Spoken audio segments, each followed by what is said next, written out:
So, I wanted a rocking chair because I love rocking chairs, and my husband and I are going to build a rocking chair. I went on Etsy and found the one I wanted, and there was already plans for it. Ooh.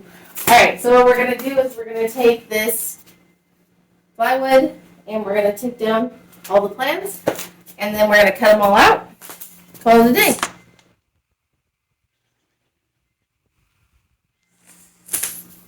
Let's go. Alright, so we got everything laid out. Brought the wood outside. And what we're going to do is we're going to glue it all down. And then we're going to cut it out. What kind of saw are you going to use? We're going to use a jigsaw. Nice.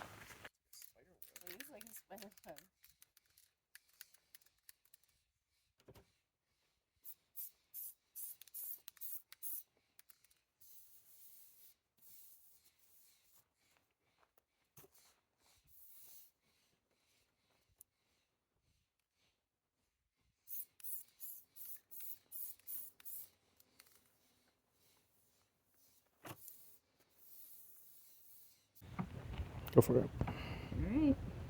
You ready? Yeah.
Alright, so we got all our pieces notched out. It was a whole lot of jigsaw to do that. I'm not sure they're all going to fit perfectly just yet. We might have to sand a little bit to get them in there, but it's not too bad. So next up, we're going to take the pattern paper off it and just sand everything, make it look nice, especially the bottom of the rocker part. I think we're going to clamp them together and sand it so that the bottoms are perfectly even.